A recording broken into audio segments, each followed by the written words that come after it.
premier venu, puisque sinon on partira sans rien. Donc on a condamné le premier dialoguiste, et puis donc nous on vient maintenant dialoguer, mais pour récupérer leur titre. Donc voilà, donc inconsciemment, au pire des cas, il fallait qu'ils laissent le premier dialoguiste en premier, qui reste là, qui fasse la transition. Bon, maintenant, ils sont arrivés, il est fait virer le premier pour eux qui récupèrent. Mais dans tout ça, aujourd'hui, le chef d'État est en place. Mais dans tout ça, la population, la jeunesse congolaise aujourd'hui, ils ne se retrouvent pas. Vous allez voir le gouvernement qui vont sortir. Est-ce que la jeunesse, donc, moi, je défends aujourd'hui, ils vont avoir une place là-dedans? On ne voit pas la jeunesse aujourd'hui. On parle de la jeunesse, mais quand il s'agit des distributions des choses, on ne voit pas ces jeunes-là. Donc, dans le deux cas, on est exploité par nos grands frères, par nos pères, quand ils ont besoin de nous, mais ils ne donnent rien. Donc, il est temps que vraiment, j'appelle solennellement de tous les jeunes du pays-là, qu'on se mette ensemble entre nous, puisque sans ça, le pouvoir, l'emplacement, le fonction, on n'aura pas par nos grands frères, par nos pères. On doit aller chercher nous-mêmes, on est majeurs, vaccinés, émancipés, nous, on va aller chercher pour nous-mêmes ce pouvoir, se faire émerger. Vous allez chercher le pouvoir. Le pouvoir. Mais le pouvoir, on l'obtient par... les urnes. C'est le peuple qui le donne par les urnes. Par les urnes. Oui. Et comment vous allez le prendre? Mais parce nous que allons chercher. Vous l'avez raté en septembre et puis en Ah non, pas nous. décembre. Nos grands frères ont raté. Nos grands frères. Parce qu'à l'époque, moi, je dépendais d'eux. J'étais là, même si j'avais vraiment des choses à dire, mais j'étais contraint de ne pas le dire, que je dépendais d'un chef, d'un grand frère. Aujourd'hui, je me suis émancipé, je parle à mon nom, à mon parti, et puis à la jeunesse que moi je représente. Donc aujourd'hui, nous-mêmes... Ils n'ont qu'à peine 12 mois pour organiser la présidentielle et les législatives nationales. Bambalé, le timing vous paraît réaliste. Pourquoi vous ne pouvez pas patienter en 12 mois pour qu'on ait des nouveaux dirigeants dans notre pays au niveau de la présidence et du Parlement? Pourquoi être pressé? Non, nous ne sommes pas pressés. On est des visionnaires. Parce que je me suis rendu compte aujourd'hui, on est servi par soi-même. Quand on roule pour des gens, on leur ramène des choses dans un plateau et d'abord ils mangent, après ils vous servent les restes. Donc non, je dis stop. Dans ma vie, ça fait 20 ans, je suis entrepreneur, je roule à mon compte. Je viens rentrer dans un système où je roule pour les gens, il faut que je ramène un plateau. Non, je vais refaire. Pourquoi vous êtes entré dans ce système? Puisque je veux apporter un changement à mes concitoyens en tant qu'entrepreneur. Donc aujourd'hui, je vois comment le Congo, c'est un grand pays, riche avec tout ce qu'il y a, mais mes confrères n'en profitent pas. La jeunesse congolaise, ils sont mises de côté. Il y a des gens de l'extérieur qui s'en sortent ici, des expatriés, s'il faut dire clairement les choses. On nous paye combien? Nos jeunes gens qui travaillent, ils sont censés toucher à $100 par mois. Avec $100, on fait quoi avec? On nourrit même pas une famille, on ne paye même pas un loyer. On dit c'est bon. Mais nos soi-disant responsables, députés honorables, ils touchent $6 000, monsieur. Pour moi, vous voyez, c'est le monde à l'envers. Je suis un peu dans la contradiction. Donc je veux vraiment que les gens, le petit peuple lambda, qui soit traité, nos fonctionnaires, nos militaires, qui soient payés à temps et à l'heure pour qu'ils protègent toute une frontière. Alors nos militaires qui portent des armes, on ne le paye pas de l'air 50 000 francs. Et puis on leur demande d'aller protéger un peuple. Monsieur, non, c'est n'importe quoi. Nos professeurs qui doivent dispenser les savoirs à nos enfants, ils ne sont même pas payés. Alors vous favorisez les politiciens, les honorables que vous appelez, qui touchent de l'argent. Ce discours, ce n'est pas un discours des combattants, celui que vous avez tenu pendant des années en Europe aussi, qui s'est avéré ou improductif un peu, un discours philosophique. Non, mais sincèrement, vous savez, quand on parle de combattants, les gens pensent que c'est des gens vaut rien. Oui, je suis combattant, mais j'ai un bac +5. Je suis chef d'entreprise en France, plus de 150 salariés. Ici au Congo, j'en ai des 100. J'emploie les gens. Qui touche un salaire, monsieur. Donc, être combattant, ça ne veut pas dire que c'est lui qui n'a pas été à l'école. Le plus haut gradé dans votre entreprise, il touche combien? $600. Et en Europe, et en Europe, $600. Ici au Congo. $600. Et tous ont-ils un emploi sécurisé? Ben évidemment, parce qu'aujourd'hui, moi, je travaille avec des contrats annuels avec les clients. Mais ça peut arriver qu'un contrat demain, ça s'arrête. Mais je suis obligé de prendre mon élément, trouver un endroit pour le placer. Pourquoi tout ça? Parce qu'aujourd'hui, à la tête, on n'a pas de structure. Au Congo, il n'y a pas un SMIC congolais. Nous nous battons pour que les jeunes gens puissent avoir un SMIC congolais aujourd'hui. Nous voulons réellement que nous puissions stabiliser nos familles, avoir un travail pour vraiment de tous les jours, et puis avec un salaire qui va avec.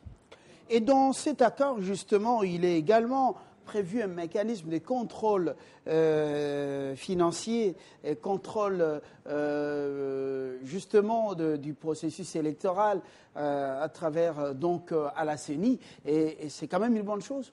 Non, mais je ne suis pas contre, hein, aujourd'hui, qu'ils puissent avoir droit des regards. Mais il faut qu'ils sachent qu'ils ont dû louper quelque chose. Ils ont raté leur coche. Ce n'est pas ça qu'on a voulu. On avait visé plus haut. Maintenant, ils n'ont pas eu plus haut, ils s'y rebattent plus bas. OK, qu'ils acceptent leur échec. Mais nous, maintenant, la nouvelle génération, on s'est dit, OK, l'échec, ce n'est pas pour nous, c'est pour vous. C'est vous qui échouez. Nous, on est avec vous, on est sortis. Nous, cette fois-ci, nous, on va aller chercher par nous-mêmes. On est sûr qu'en se mettant ensemble tous, on peut y arriver là où vous avez échoué. Là où mon père a échoué, j'ai un devoir de faire mieux.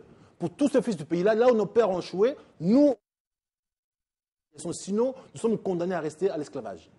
Et il est prévu un conseil national de suivi de l'accord du 31 décembre 2016. Eh bien, ce conseil national doit être présidé par le président du comité des sages suivis de 3 adjoints, un secrétaire rapporteur. Et ça vous inspire un commentaire.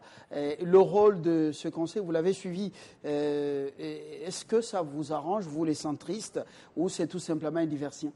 Non, mais sincèrement, aujourd'hui, étant que centriste, je peux dire, voilà, cet organe va avoir un droit de regard, peut-être observation, voir de quelle façon ça joue là-dedans. Mais dans tout ça, la population, il n'est même pas au contact de ça.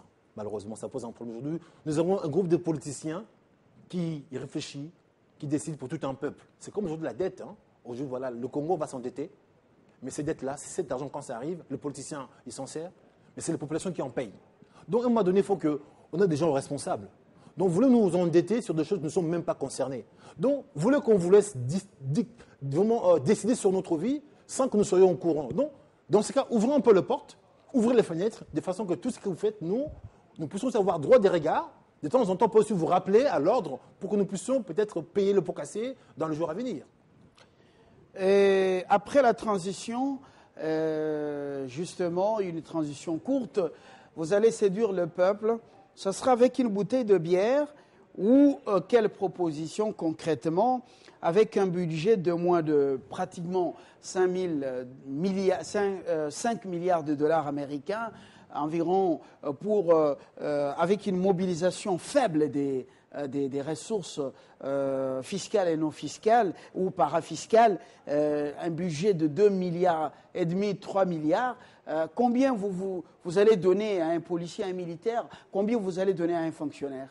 En tout cas, sincèrement, à ce jour, sous nous, la jeunesse congolaise aujourd'hui, nous arrivons aux affaires, puisque déjà à la base, nous ne sommes pas des politiciens, nous sommes des entrepreneurs. On sait là où créer, là où il n'y a rien. Malheureusement, nos politiciens, ils font de la politique. Créer des entreprises, ce n'est pas leur dada, ce n'est pas leur domaine. Donc moi, aujourd'hui, je pars dans le néant, dans le désert, je fais pousser les légumes et ça pousse.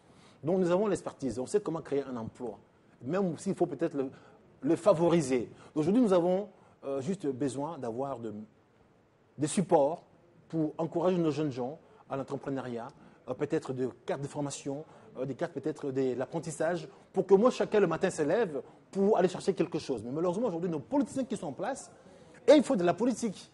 Ils ont l'argent avec eux, mais cet argent-là, il est sorti pour faire autre chose avec. Donc, à la fin de l'année, on aura une carence, puisque l'argent qu'ils ont eu pour faire les élections, c'est que sûr que les autres se rendent compte qu'il n'aura pas assez, puisque les dates en question, on va arriver, ils vont manquer l'argent, puisque l'argent a été peut-être utilisé pour autre chose. Et puis, on va se dire, oui, dans ces cas, il n'y a pas l'argent. On doit tirer encore un peu la corde plus haut, puisque le temps est arrivé, mais on n'a pas assez de temps, on n'a pas assez d'argent. Mais c'est pour cela, il est temps que la jeunesse de ce pays-là s'élève comme tout un homme. Sans ça, on sera toujours là, à attendre donc de nos pères, sachant qu'on est majeur. Merci, bienvenue Bambalé. Pour vous, ce n'est pas le Congo qui a gagné, c'est plutôt le président de la République qui est gagnant dans cet accord. Et votre ancienne maison, le Rassemblement, a perdu. Il avait misé plus haut. Ça a été un échec. Voilà votre lecture. Je ne sais pas si les jeunes vont gober ces discours parce qu'ils sont maintenant très éveillés. Ce ne sont pas les disciples que vous allez endoctriner avec le discours, si vous permettez, le discours des combattants de Non, mais l'Europe. alors, sincèrement, je n'aurais pas voulu clore l'émission avec ces propos-là. Je ne vais pas le faire en gober quoi que ce soit. Ce sont des réalités du terrain. Moi, M. Bienvenu Bambalé, aujourd'hui, je peux rentrer à Paris, j'ai un toit et j'ai de quoi manger. Mes jeunes frères qui vivent ici, je vois la réalité de ce pays. Ça fait 8 mois que je suis là, je vois la réalité. Ils ont besoin d'avoir réellement un changement dans leur vie, un salaire que leurs enfants aillent à l'école, qu'on a des centres de loisirs, de soins médicaux. Vous Sans l'avez ça, dit ici, ça poserait un problème. On veut un changement, on veut l'alternance pour nous, pour nos fils, et ainsi de suite. Merci beaucoup. J'espère que ce n'est pas un discours populiste de Donald Trump, un homme d'affaires venu en politique. On va voir à quoi est-ce que sa gestion va ressembler. Et vous, on vous attend pendant cette période. Comment séduire les jeunes pour qu'ils viennent nombreux. Merci d'être venu. Merci à vous également. Merci. Voilà, je rappelle que vous êtes le président du MJC, Mouvement de la jeunesse congolaise. Merci et très bonne suite de programme sur votre chaîne. Au revoir.